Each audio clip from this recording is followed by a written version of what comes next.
Nigga, I'll bust your head if you bang his hole. Nigga, I'll bust your head if you bang his hole. Nigga, I'll bust your head if you bang his hole. Nigga, I'll bust your head if you bang his hole.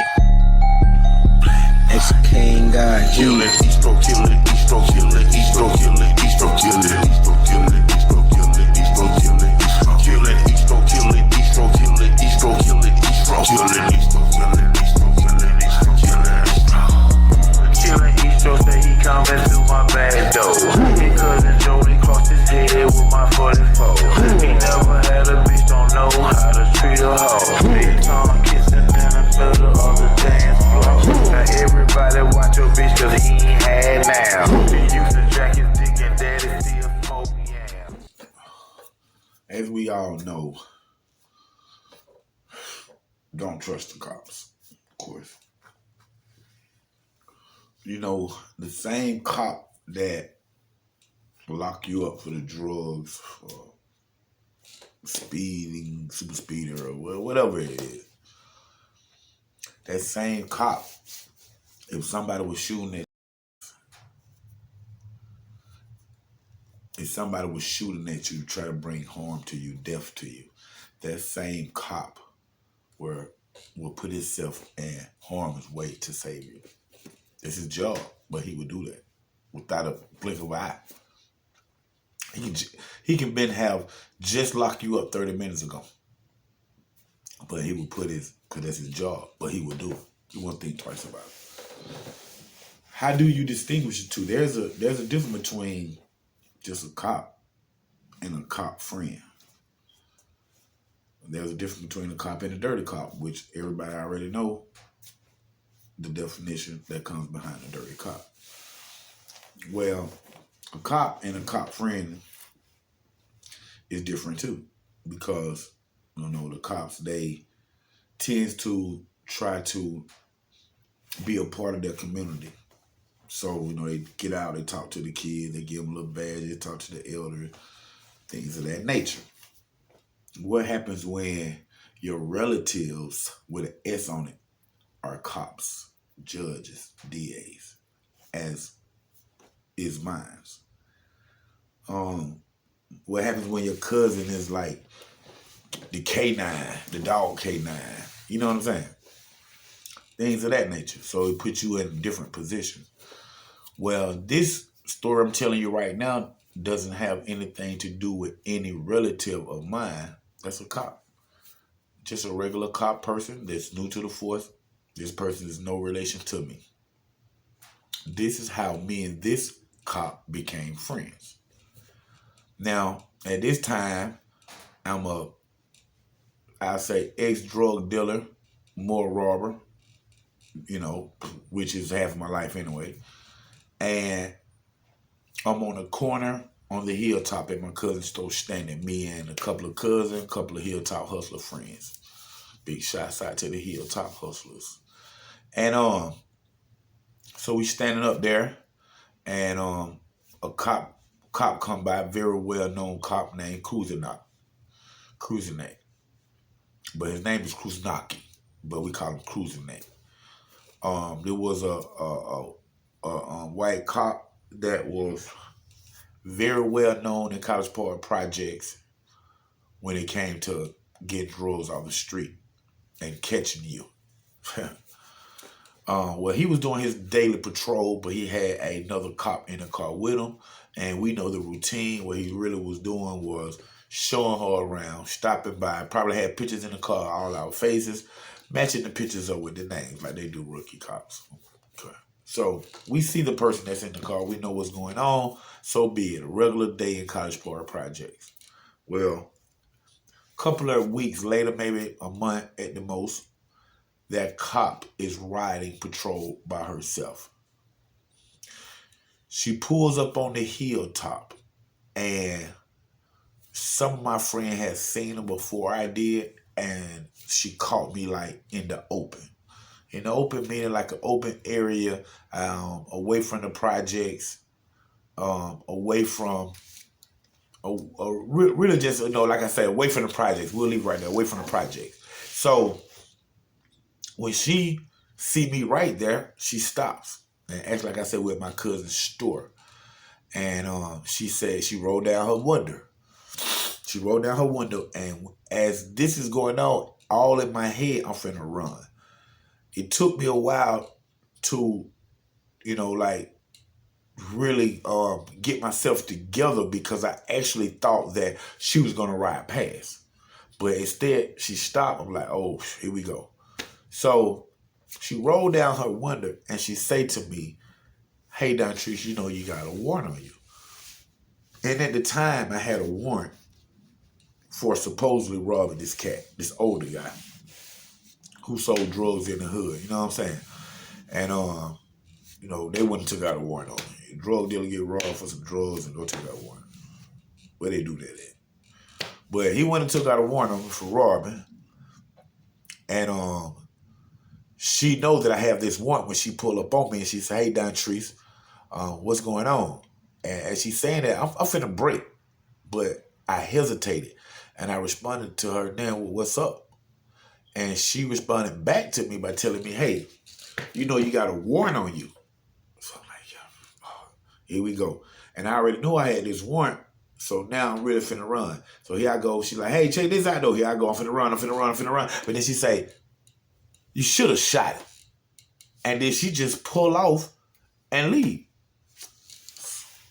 I'm like, what? So right off the rip, I'm looking at, she didn't even lock me up. That is the big thing. Try to attempt anything. And then the second thing I looked at is the other drug dealer. I'm known for selling drugs too, of course, robbery, but I am a drug dealer, so at that time. So I'm looking at the situation like, dang, she must really don't like him for her to tell me that she wish I would have burnt him in the robbery. And then she just pull off and she don't lock me up. So I'm like, wow. But I still like dip through this way, go down the dead end and get off on that side. So about 3 days later, I'm standing right back at the same spot. I'm out there with some more of my friends and relatives. And this time, we all see her coming. So the ones with drugs on them, they disperse. Pew. The other one act like they on the payphone. Y'all know how we do it. Go in the store, buy something real quick, stuff like that. So me personally, I'm like, she ain't locked me up last time. I'm not finna run from her. That's what I'm saying in my head. So when she pull up this time, I'm just standing right there. She rolled down the window. She said, hey, Dontrice, can I ask you a question? I said, go ahead. She said, aren't you in that group with that other guy, that McKissick guy, called the Untouchables? I'm like, yeah, we are. She was like, okay, well, my kids, she had a couple of kids, young kids at the time. She was like, my kids want to get a CD from you, and I was wondering if you can autograph it for them because they really love your music. And they was talking about it, the group out of College Park Projects, and I told them I think I know those guys. You know what I'm saying? So here she is asking me to get her, for her kids, 2 kids, a CD, and she want me to autograph. So I said, yeah, let me get your number. She gave me a card, and think about it. I got a warrant on me for strong armed robbery, just for robbery, not armed robbery, but just I think they call it strong armed robbery. Cause I ain't pull out the pistol on the dude. He was so scared, he just gave it up. I said, get it up. He's like, here you go. So anyway, man, so I got her number. 2 weeks later, I'm up in College Park Projects. I tell my little homie that's around, I'm like, hey man, check this out. Y'all got anything on y'all, man, go put it up or go into the spot because I'm finna call that officer. So they was like, oh, Treat, man, you finna do what, man? Oh man. That's the first indication of when people put out things about you. You know what I'm saying? Like snitch. But anyway, a couple of guys like, oh man, come on, Trees, man, what you doing, man? I said, man, I got something to handle, man. I'm gonna let y'all know ahead of time. And at the end of the day, I'm the hilltop. Like I created the hilltop. So this my set. You know what I'm saying? So the ambassador has spoken. So I'm like, man, y'all go ahead, put your stuff up, whatever. This is what I'm doing. So everybody get right. I call the cop. Tell her where I'm at. Say, hey, check this out. I got these CDs for you. I'm up here at my cousin's store, up at Charles' store. So you come up here and holler at me. So she like, all right. So within about 10, 15 minutes, here come the police car pulling up. Now you got other people around that ain't from a set, from different sets coming to the store. And they see these things, you know what I'm saying, which is a bad look, but who really care about how people look at them these days? And then me, for one, didn't really never care. But anyway, so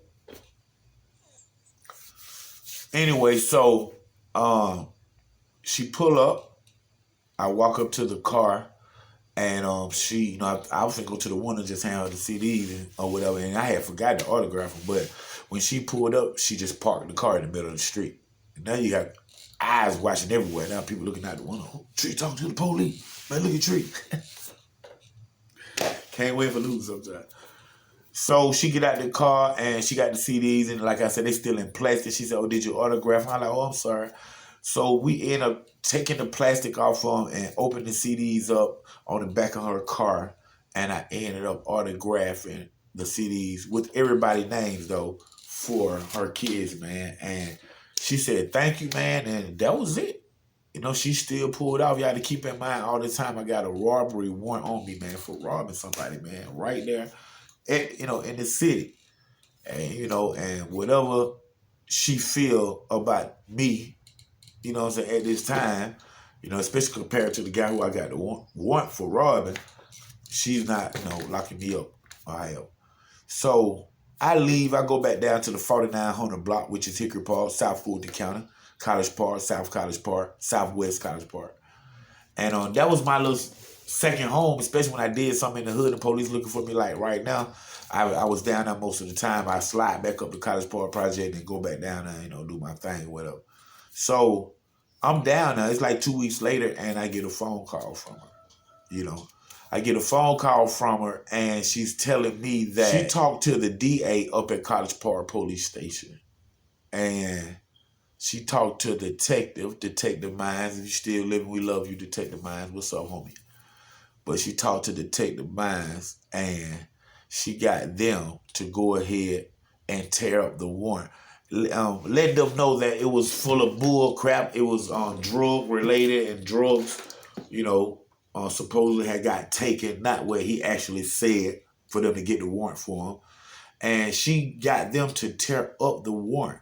So now I'm free of that charge. I'm back in the hood in College Park, standing back on the block, not getting locked up. And what's crazy is, man, like you think about that, especially back then, probably you get a little bit more time for that now, but for her, with her tearing that, getting them to tear up that warrant, she saved me from doing at least 5 years in prison.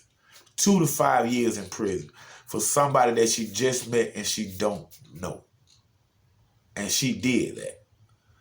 Since that happened, me and this cop has became best friends. It's like she's actually my auntie, man. It's real talk, man. And you have to keep in mind that these people are human.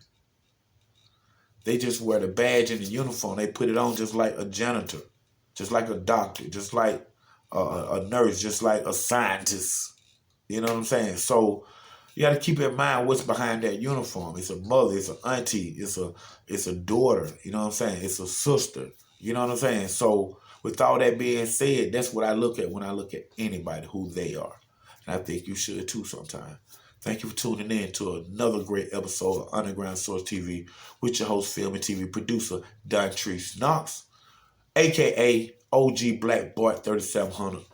When you and Jody get a kid, they fuck your kid. New life, nigga, bitches ain't shit. Let you know I bust your ass just off of their respect. It ain't about that bitch, but she put your ass in the flesh. You fuck a bitch, you fall in love, you turn her into wife. And she be back on fucking dick and licking ass tonight.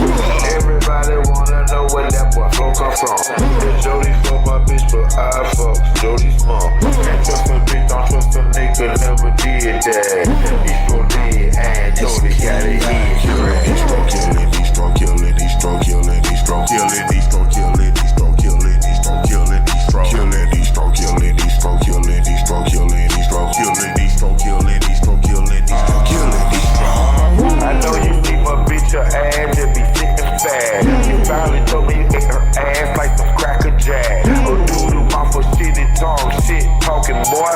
Fuck your mama and your aunt.